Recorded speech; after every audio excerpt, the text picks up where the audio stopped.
Yeah, and for better or worse, there's minimal break time between these two games, so they're thrown right back into the thick of the action. Firouzja needs to recover at a moment's notice. Magnus feeling a lot more comfortable. You can see it on the camera. He's back in the zone, and it's the Italian game, Robert. I can confirm I did have some pasta for dinner last night, inspired by all of those Italians we saw. And wow, what do you make of this opening choice? Bring the bishop out early to g5 in a must-win situation. I think it's a good call from Alireza and a better call from Magnus, not pushing his g-pawn, as is the case in many Italian games when your opponent brings the dark square bishop out with a pin. So instead, Magnus, he brought his bishop to c5, then back to e7. He wastes a turn, so to speak, but it's to keep the foundation of his position solid. Do not give Alireza the type of aggressive play that he so desperately desires. Yeah, Magnus just trying to lock things down. We mentioned he will try to suck the life out of this position. He won't want to allow it to explode, to become fun. But Firouzja, he has this uncanny knack of making positions exciting later on, making them really complicated. Sometimes it backfires on him. We've seen that in that previous game. But Firouzja, if he can somehow make it happen when Magnus least expects it, he does stand a chance. Right now, rook to e1. Feels like Firouzja's in preparation. Look at the clock times. Magnus pushes a pawn. He's next going to move the king out of the eye line of the white light square bishop. And it might be on the king side here, Robert. Firouzja needs to strike, and soon, in the center. As you said, the knight can jump out to h5 to put some pressure on this bishop on g3. So the idea is clear now from Magnus. And he was a bit lacking in space. In particular, his bishop on e7, that's staring into its own pieces. So he is trying to create new avenues for the rest of his pieces. I love the move g6. It's a very smart play. Now for Alireza, do you continue with natural development? Knight c3, maybe even knight to d5 if the black knight ever moves? Or do you save your bishop, David, with a move like h3? It's a bit calmer, it's quieter, but it does keep the game going in a way that Alireza may want.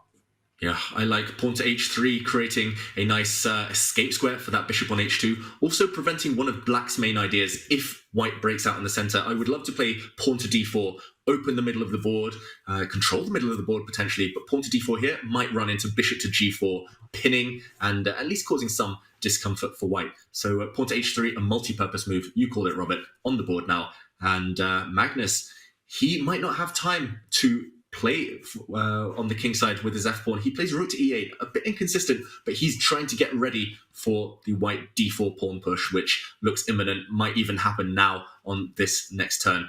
And bishop to f8, very passive. Viewers at home might be wondering, you know, the freestyle challenge, the freestyle goat challenge starts in a couple of days. Why is he putting all his pieces back on the back rank? But Magnus just trying to get organized. He's trying to improve the scope of his rook.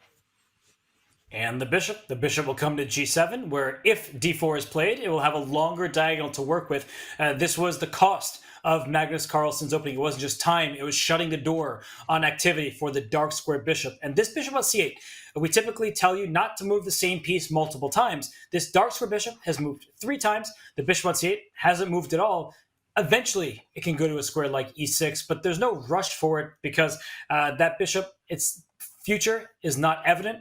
Bishop e6 doesn't want to sit there, doesn't want to sit on d7 a little bit more quietly. These questions are not easy to answer, so Magnus punts on the decision for now. Yeah, and look at the clock time as well. Already, it's still early days. Both players in preparation until recently, but Firouzja just looks like the slower player right now, maybe in his own head a bit too much, thinking about the match situation. Bishop to h4 though, Robert. That is the definition of provocation. He's trying to pin. He's trying to force Magnus to lash out with a move like g5, but that's never going to happen. Magnus is never going to open up his king in a situation he just needs a draw. Bishop back on g7 now. Looks really solid for black. How to break this formation? It's not easy. I like the idea from Alireza. As you said, he's trying to provoke g5.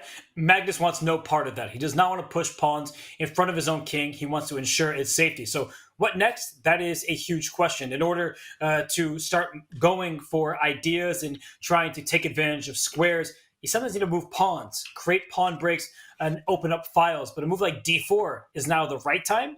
Now that the black bishop is sitting on g7, it looks difficult to accomplish, and that's why we see the knight into d5. So, David, black is responding. Magnus, all of his moves, they're logical follow-ups to White's choices.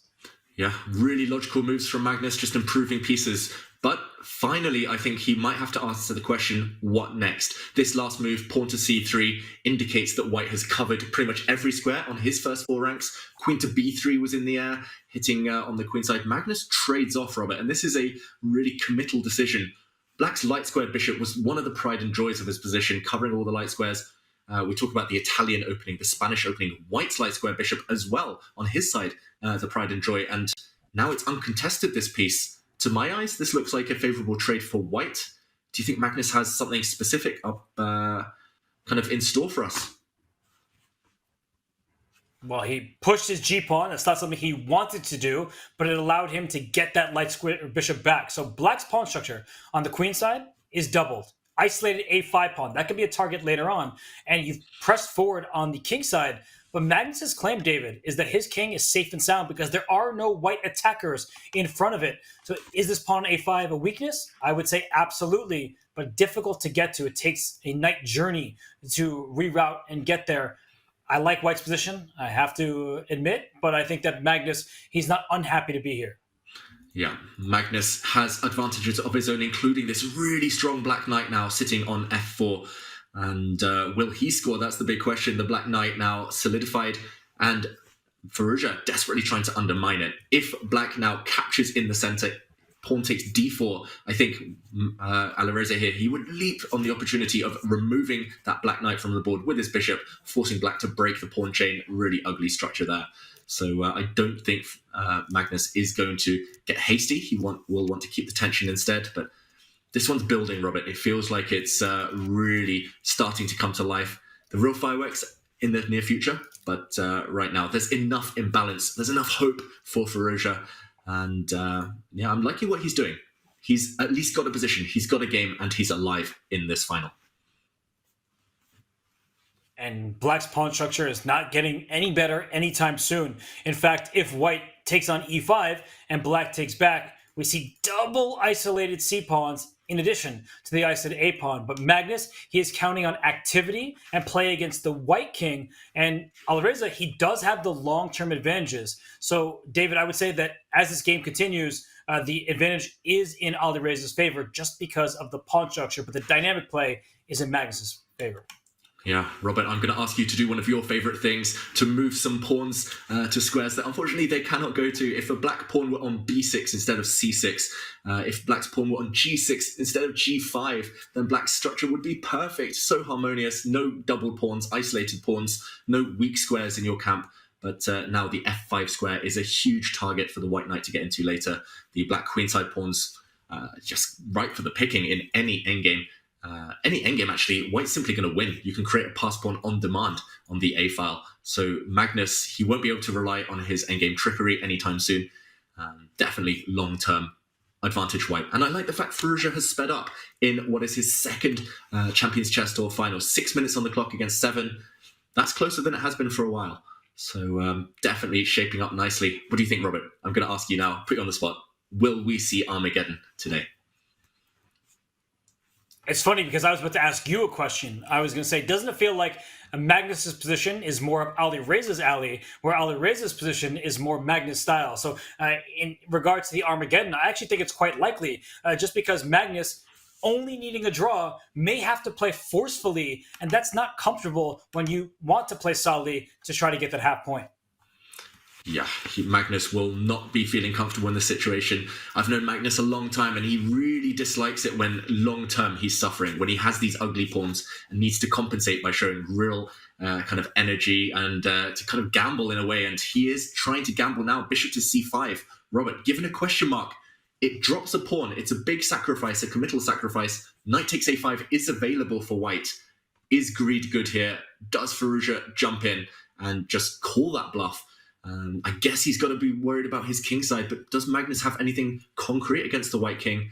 I must confess, I don't see it. I don't see any justification. Surely, if he wants to win this match, there we go. He does get greedy. He snaps off the pawn, and Magnus goes in. G for glory. Will he win this game? What do you make of this? Can White fend off the attack? I think that Alireza is just in time. We talked about hooks, that g4 push. If there was something attacked on f3, would have pried open the white king side. But for now, everything is under control. h4 is a good move. If black had a queen on g6 already, then g3 becomes a deadly threat thanks to bishop on c5. But that seems quite a ways away, and white will see it coming, slide the king to the corner, and then maybe even move the bishop out to g3. Not now. Bishop g3 would simply blunder a piece. But in the future, the move bishop to g3, if the king is on h1, seems to have white's position looking safe and sound. Yeah, king to h1, one of the first moves you mentioned, and then a bishop on g3. It looks like an unassailable fortress, and one that's actually cropped up in a lot of classic games throughout chess history, especially if white puts a bishop on g3 and that bishop's captured by the black knight. That pawn shelter, that pawn formation of pawns on g2, g3, h4, just no way through. White's king will live 1,000 years in the corner, kind of on the h2 square. So Firouzja, I think he's doing everything right. I think Armageddon is a big favorite in this one. Magnus does need some real magic in order to save this game. I don't see it. White is simply going to come back with the knight to c4, start pushing the a pawn or the b pawn, full control, queen g3, queen f6, I was going to say, met by bishop g3, guarding everything, and this pawn formation. Wow, Robert, I must admit, I missed this one, but Magnus allowing an endgame despite how bad the black pawns are. Counterintuitive to trade queens when you're down material. All of our coaches taught us if you're trailing, you want more pieces on the board because endgames will not be favorable. But Magnus spots that the pawn structure may collapse very quickly with a bishop on f2 also hitting this rook on e1. So a very clever attempt from Magnus, and Alireza says, I'm not afraid, let's go. Outside pass pawns usually rule the day in the endgame. He brings his rook behind the b pawn. It gets a question mark. I am ridding us of that question mark. That is a good decision. I think Alireza is fully in charge. Yeah, he is dominating this game. We said it earlier, any endgame favors white due to the power of the passed pawn. The white a pawn is likely to win this game. And I'm going to call it Alireza the a pawn. It's going to start sprinting forward very, very shortly. Magnus, though, what's he pausing about? Surely he has to snap off the pawn on g3 before it disappears, before the white king steps forward and defends it. He's a pawn down after all. The c6 pawn is collapsing. Look at those accuracy levels. Firouzja playing one of the games of his life. So important here. And he's playing so well, Robert, so strongly. And Magnus, okay, desperately trying to mix it, pawn to f5. We see the eval bar not approving, not liking this move, but he's desperately trying at least a source of counterplay, a source of light at the end of the tunnel for the black e-pawn. Is there a way to stop it running? That's the big question. Looks difficult to stop. If the pawn captures on f5, which seems to be a natural try, there it goes. The bishop on f2 helps it out as you just rush the e-pawn up the board with the rook behind it for good measure. So Alireza right now, he sees how dangerous the position is. David, can he just grab this c6 pawn with his knight and then work around what will be an annoying e-pawn passer that black will try to turn into a queen? I think he can. I think Alireza could get away with it, but that would, as you mentioned, allow counterplay. The move I would want to play here, if it works, if you can calculate, is rook to f1, just to try and take the black f5 pawn with your rook, kill the counterplay before it even begins, kill it at source, and if you can somehow kick the black bishop out of the way, take that pawn, you're just loving life. Black has no passes. Black can basically resign. The only complication is the fact that black might be able to play a move like bishop to b6, hitting the white knight. You have to work out that it all kind of falls into place. I don't see any reason not to, though, Robert. Bishop b6, I think you can just meet with knight takes c6 in that position. We're spitting out some variations, but this is all that's going through Firouzja's mind. He does not want to allow Magnus a glimmer of hope. I'm predicting rook f1. I think that's what he's trying to work out. He does not by nature want to allow any activity. Oh, wow, he just plays b4 instead. Whoa. And that move, I actually think, deserves the question mark. Your rook f1 idea is well taken. It would have prevented black from getting this passed pawn. And f takes e4 certainly looks like a nice try. Bishop takes g3 at any moment is going to potentially win the h4 pawn. But David, this position, they don't have the evaluation bar by their side. They're going on their own. Magnus doesn't know that he suddenly has an opportunity because you play a move like pawn takes e4. I think that Alireza is just going to take this pawn at c6, pushes b, pushes a pawns, and those are hard to stop as well. Yeah, still super difficult for black. As you say, Robert, correctly, the eval bar is not available for the players, so they know the momentum, the trend of the game. It's all been about white. Alireza is the one who's made things happen, who's got the long-term advantages. Magnus is in hustle mode, and there we go. What a move. Really classy move there from Magnus Carlsen. The white e-pawn, it's not running away anytime soon. Black's e5 pawn is the one that he wants to push down the board, but it needs support from the black rooks. And this black rook that he just moved was about to get kind of semi-trapped. Now it's going to spring forward. First, he gains time against the white knight, which is defended. And now 2 passed pawns, double pawns all over the shop, Robert. Whose are more dangerous? I would be thinking rook to b4 just to go after these pawns in the 4th rank, but that e-pawn is the one you need to stop. And of course, black will push it forward, and then again, and then one last time before it becomes a queen. So I would be super nervous here if I were Alireza Firouzja. The evaluation bar is at zeros. Neither player knows that. But I would say more than anything, it's become a game with all 3 results on the table. It looked like one-sided traffic. Now Alireza Firouzja is probably worried about how he continues because the e3, e2, e1 push is so obvious. Yeah, Magnus Carlsen. I'm going to eat my words. I thought he was almost out of it. I thought he was devoid of any active counterplay whatsoever. But pawn to f5, that was just pure genius. Just giving him practical chances. And suddenly you can see it on the camera visibly. Firouzja is nervous. He realizes it's no longer within his grasp necessarily. He still needs to play really well and just to fend off black's active play. He's given the opponent a clear-cut plan. And that is the cardinal sin of rapid chess. 1 minute 30 against 4 minutes. Suddenly it's an uphill struggle. Suddenly Armageddon is a distant dream. Rook to b4. I love it, Robert. He plays it, Alireza. He is going for those black pawns, those weak pawns. And he's going to at least be able to stop from behind the forerunner, the black e4 pawn, if it steps forward.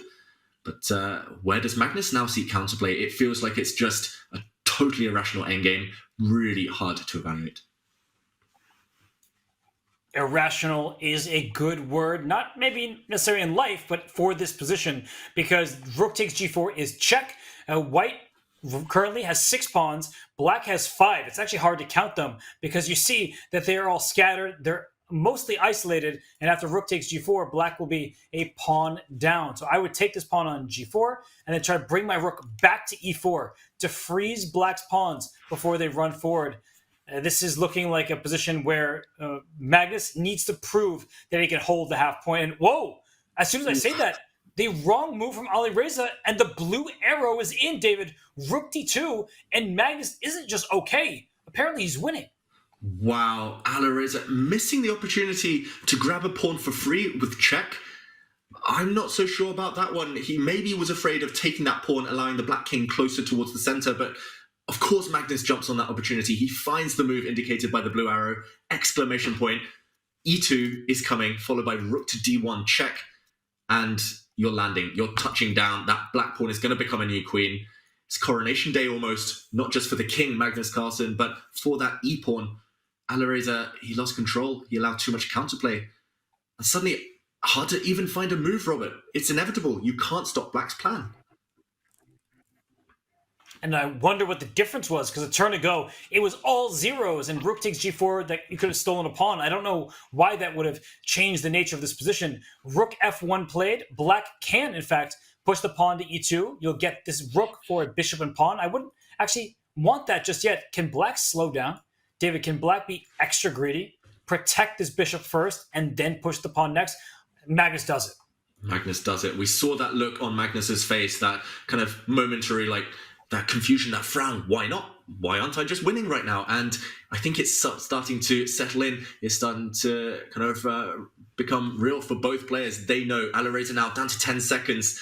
Nothing he can do. Pawn to e2 wins a whole rook. This might be the last few moves of the Chessable Masters 2024.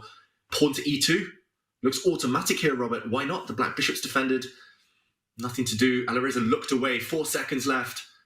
Is this the final moments of the tournament? It is Magnus Carlsen. He needed a draw, but he gets a win. And you can see that he is relieved. He's happy because Alireza Firouzja gave him everything he